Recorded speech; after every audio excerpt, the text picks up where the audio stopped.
Olá pessoal, mais uma vez estamos aqui para falar de tratamento da rinite em tempos de Covid.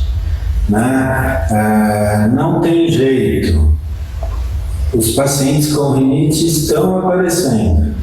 O tempo está mudando, estamos no outono, os sintomas de rinite aparecem, os pacientes estão ficando em casa, quem tem rinite perene tem mais contato com ácaro e os pacientes estão ficando com rinite. O nosso desafio vai ser sempre esse, quer dizer, primeiro fazer o diagnóstico correto da crise de rinite, descartar sintomas do Covid, e usar as medicações que nós temos para levar o melhor tratamento aos nossos pacientes. Então, eu vou passar um outro caso hoje de um paciente meu, 26 anos, administrador, ele é natural de Luanda, mas agora ele está morando em Londres. E justamente ele começou com sintomas e nós fizemos mais uma vez uma videoconsulta, de acordo com as normas aí vigentes atualmente. E ele tinha o quê? Uma queixa de obstrução nasal, hiposmia e espirros há 4 dias. Nossa, aí quando ele falou hiposmia, já fiquei um pouco assim, etc. Mas ele tinha espirro, e obstrução nasal.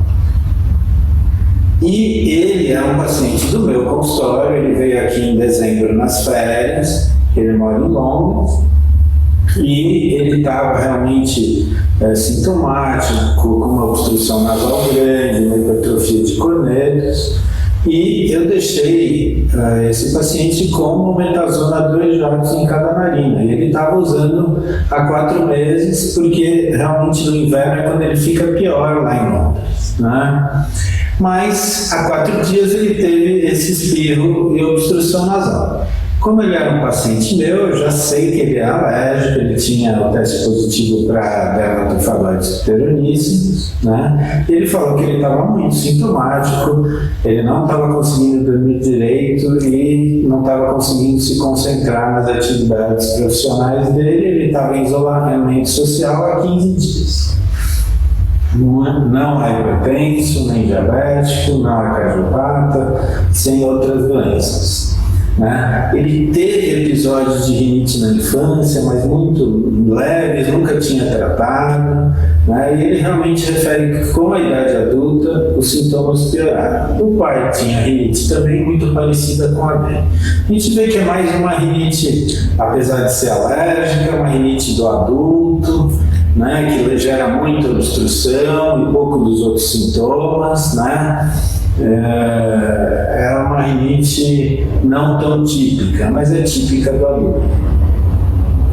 Não fuma, é etilismo, mas tem carpete lá na casa dele em Londres e tem pouca luz, o quarto recebe pouco sol e, claro, pela idade, etc., ele fala que ele limpa muito pouco a casa. Tinha a moça que vinha uma vez por semana, mas não tem vindo por causa do isolamento.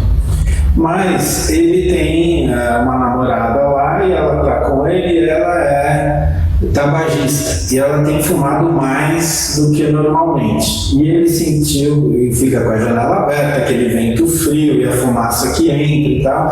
Então ele tem tido muito contato com fumaça e o ar frio, e isso, fora com a limpeza não tão adequada, ele disse que desencadeou os problemas nele.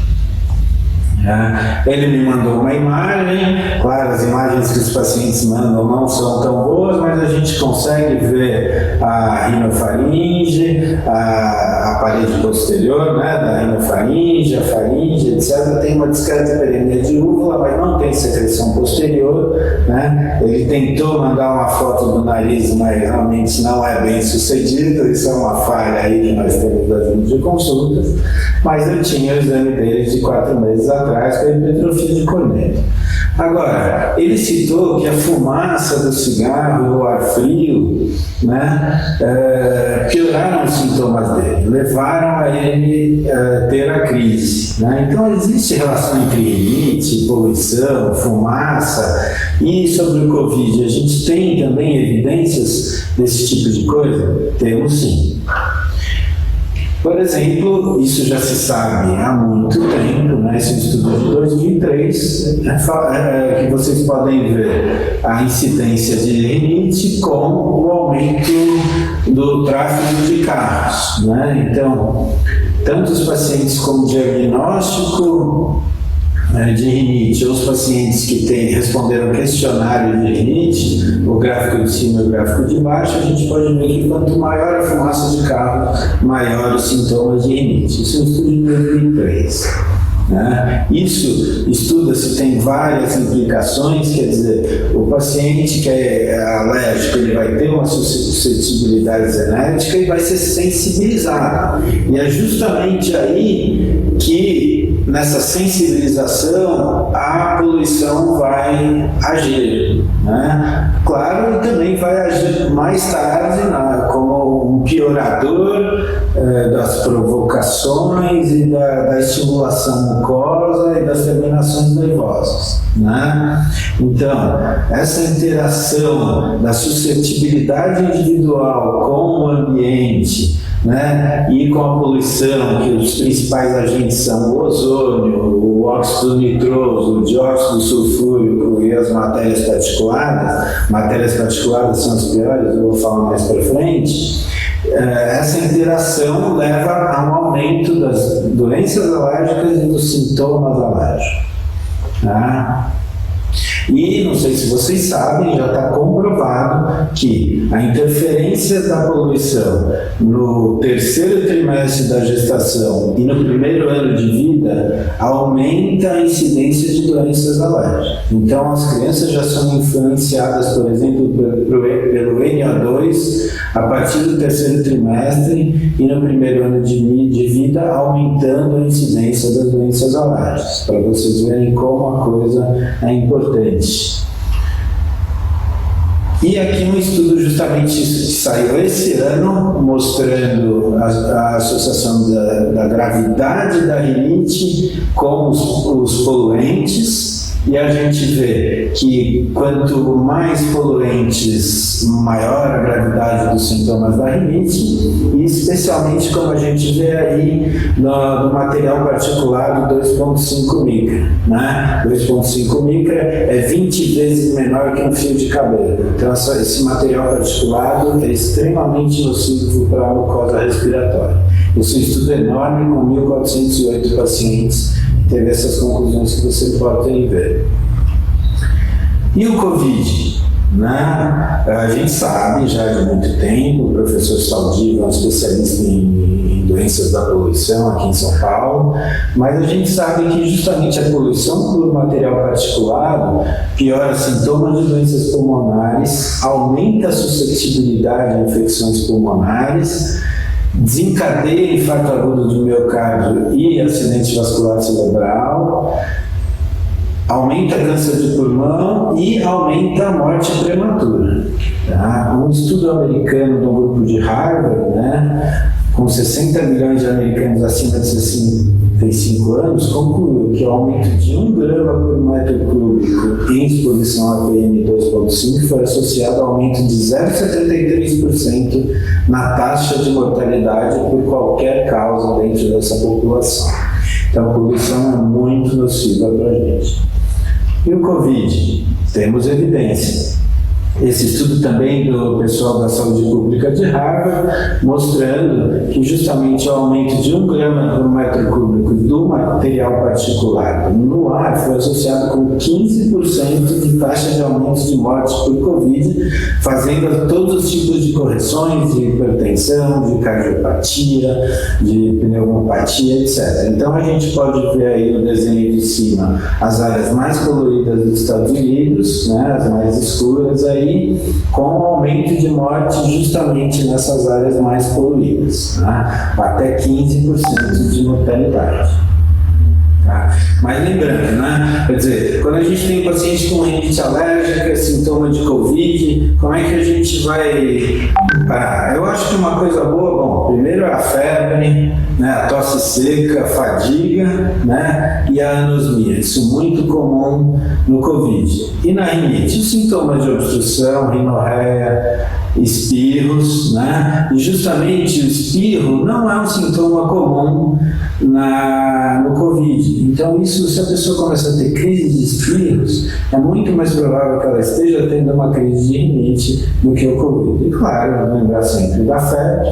E na rinite, a gente tem anosmia? Até tem, mas é muito raro, né? É muito mais comum uma hiposmia leve numa crise de rinite do que uma anosmia como o primeiro sintoma do Covid, né? Como a gente vê aqui nesse gráfico, justamente mostrando aí relação de anosmia, tosse, fadiga, diarreia, dispneia e febre, nesse universo aí dos pacientes, mas 60% desse universo aí teve anosmia, né? 59% deles contra somente 18% dos pacientes que tiveram teste negativo. Então, a anosmia é um bom sinal para a Covid. Bom, esse meu paciente, eu descartei o Covid, né? Ele estava já em isolamento social há 15 dias, sem febre, sem tosse, a namorada também não, né? E ele já tinha um diagnóstico de rinite alérgica persistente, moderada a grave, e está não controlado, ou seja, ele está na crise,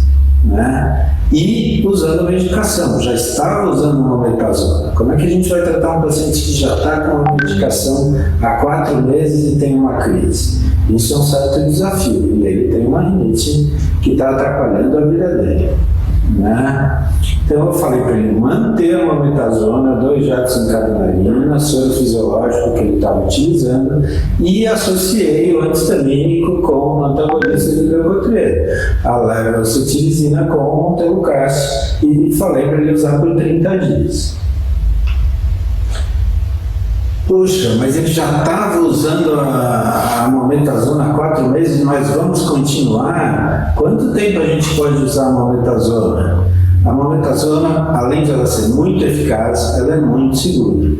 Então, por exemplo, nós temos aqui um estudo de 2000 comparando 12 meses de uso em criança de mometazona e placebo, e a gente viu que não houve, depois de 1 ano de tratamento, nenhuma alteração no eixo hipotálamo hipófise adrenal no crescimento das crianças. As crianças cresceram igual às crianças que estavam usando o placebo. E 10 anos depois? 10 anos depois continua a mesma coisa.